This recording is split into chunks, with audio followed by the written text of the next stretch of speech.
$300. That's exactly how much extra monthly retirement income my client Jim actually got after grinding through 2 extra brutal years, 4,000 hours for what amounts to a cell phone bill.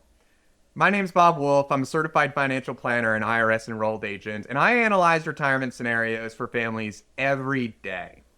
What I'm about to show you will challenge everything that you've been thinking about retirement timing. Here's what we're covering. First, the 6-question framework that reveals whether you could retire tomorrow. Then, the research that proves most people are working 3 to 5 years longer than they financially need to. And finally, Jim's complete story, including what those extra working years actually cost him. Now, as I go through these 6 questions, mentally rate yourself from 1 to 10 on each one. This is the same framework I use with families who have substantial assets to cut through fear and focus on facts. Question number 1, the someday syndrome. Are you living for a future version of yourself that may never arrive? I had a client, someone we'll call Sarah, 63 with $2.1 million saved, who delayed a European anniversary trip for 8 years, saying, "We'll do it when I retire." When she finally retired at 67, her husband had early stage Parkinson's. Someday never came. If you're constantly saying after retirement for things that matter to you, you might already be financially ready to start living. Rate yourself. How much are you deferring that you can start to do today? Question number 2, the health tax. Is your job literally costing you years of your life? Here's the number that changed everything for Jim. 12.4 years. That's how long the average American spends in poor health, according to the Institute for Health Metrics and Evaluation. If you're dealing with work stress, high blood pressure, sleep issues, or you're sedentary all day, you're paying what I call a health tax on every dollar you earn. Think about this. Your pension and Social Security are essentially paying you to take care of yourself. The longer you live, the more you collect. So rate yourself. Is work helping or hurting your health? Question number 3, the all or nothing trap. Have you tried to work less, or is your job all or nothing? Most corporate positions don't allow you to ease into retirement and go part-time. You can't go from 60 to 30 hours. You can't work seasonally. It's everything or nothing. If your employer demands total commitment and you can't create balance, then often the only way to reclaim your health and time is to choose nothing. So rate yourself. Have you explored working less, or is it impossible? Question number 4, the family window. Are you missing the overlap between your health and your family's availability? There's a narrow window where your energy, your family schedules, and everyone's health align more closely. Your grandkids won't be 8 years old forever. Your aging parents won't be mobile forever. Your siblings won't all be healthy forever. John, a 64-year-old client, kept saying he'd travel with his brothers. When I retire at 67. At 65, his youngest brother had a heart attack. The group trips they planned for decades never happened. So rate yourself. Are you optimizing for money you may never spend while missing moments you can never create? Question number 5, the purpose plan. Do you know what you're retiring to, not just from? You've been chasing retirement for decades. What happens when you catch it? The happiest retirees in my practice have hobbies, volunteer work, passion projects, or learning goals that lined up. They date activities before they marry them in retirement with the extra time that they have on their hands. The retirees that find the most fulfillment are excited about their newfound freedom. The miserable ones have retired from something that they hated, but they had no idea for what came next. So think about rating yourself. Do you have a vision for your time, or just an escape plan? 10 being the vision. Question number 6. Have you run the math based on how retirees actually spend money? Most people assume they need to replace 80 to 100% of their income forever. But here's what Morningstar's research on 100,000 retirees actually shows. You'll likely spend 43% less in your late 70s and 80s than traditional models predict. If your basic needs are covered by reliable income sources like pensions or Social Security or rental income, and your investments cover your wants and dreams, the math usually says you were ready years ago. So rate yourself. Are you moving goalposts based on fear, or have you honestly calculated what enough actually looks like? Now let me show you the data that backs up this framework because these aren't just feel-good concepts. This is a hard math that challenges conventional retirement wisdom and the spending reality that changes everything. David Blanchett's landmark research at Morningstar analyzed over 100,000 actual retiree spending patterns, and what he found destroys the conventional planning models. Traditional planning assumes you need 80 to 100% of your income replacement, with linear inflation increases forever. But real retirees follow what's called a spending smile, where they may be spending higher earlier on, significantly lower spending in your 70s and 80s, then slight increases for healthcare.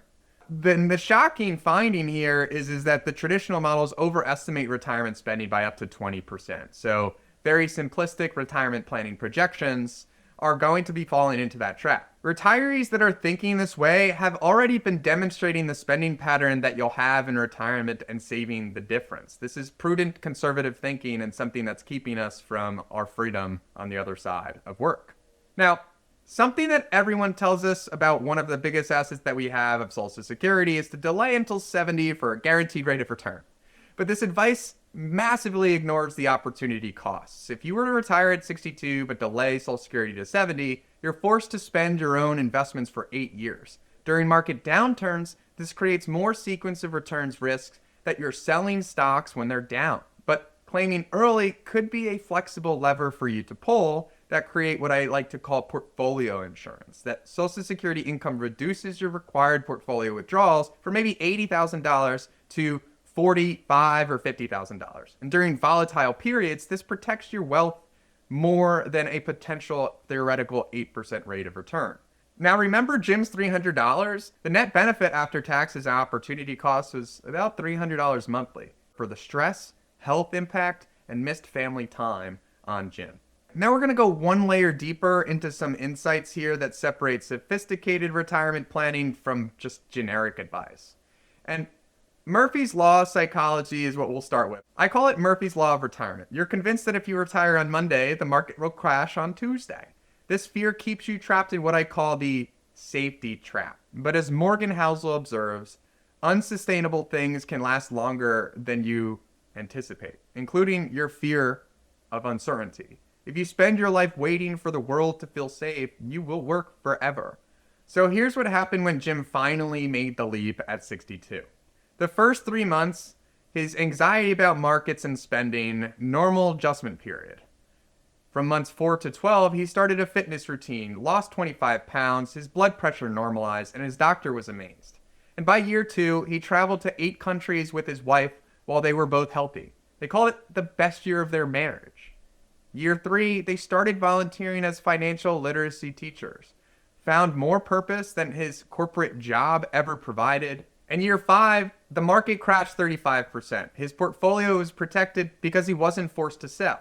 Jim's reflection, those 2 extra years would have gained him about $300 monthly and cost him 5 of his best years of his life. Now here's where this gets powerful and critical for decision making. Work is a two-way door. You can always go back for some level of part-time work. Unretirement is rising because people get bored and want some extra funny money. But your health, that's a one-way door. You cannot go back on your knees, your energy, your cardiovascular health, or your cognitive sharpness. As the saying goes, you can't enjoy your wealth if you destroy your health earning it. Working longer doesn't eliminate sequence risk. It just changes when you face it and changes the risks that you're entertaining and really ultimately absorbing. If you retire into a next recession at 67 instead of 62, you're older, potentially less healthy, and have fewer options to adjust, and you increase your risk of regret. Early retirement with proper planning often provides more flexibility during downturns than working longer and hoping for the best. Now, some frameworks that sophisticated retirees use to make this decision is not about having enough money as much as it is about optimizing for the life that you actually want. And the 3 bucket is a system where successful retirees think in these, and it's not like the ones that you thought. Bucket number 1 is our survival. This is our basic bare necessities. It covers our reliable income, oftentimes by Social Security pensions and bond ladders or interest on our banks. Bucket number 2 is our lifestyle. This is our wants and dreams funded by growth investments. And bucket number 3 of our wants is legacy, what you'll never spend but makes you feel secure. Most people obsess over bucket 3 while buckets 1 and 2 are already fully funded. So we'll talk about the regret minimization framework here that Jeff Bezos uses for major decisions. When you're 80, which choice will you regret more? Working extra years for money you never spent, or retiring a year too early and having extra time with your family? A New York Life study found that 48% of retirees wish that they had retired sooner, on average 4 years earlier. I've never met a retiree who said, I wish I had worked longer. Your healthiest, most energetic years, 60 to 70, are when you can travel extensively, learn new skills, build relationships, and enjoy physical activities. These years have premium value. Your later years, beyond 75, are better suited for quieter activities. We're going to be slowing a bit down, reading, and lower energy pursuits. It's a different value and a different cost structure. If you trade your premium years for money you'll spend during your discount years, you might be making a poor trade. So what this means for your decision: every situation is unique, and these concepts should be discussed with qualified professionals who understand your unique circumstances. Link into the description below as it relates to how this could be addressed for your circumstances in our conversations in the future. But if you scored 7 or higher on most of these 6 questions, if your basic needs are covered by reliable income, and your investments can handle your lifestyle wants, then the math and psychology probably align. The question isn't whether you can afford to retire early. The question is, can you afford not to? As Morgan Housel puts it, money's greatest intrinsic value is its ability to give you control over your time.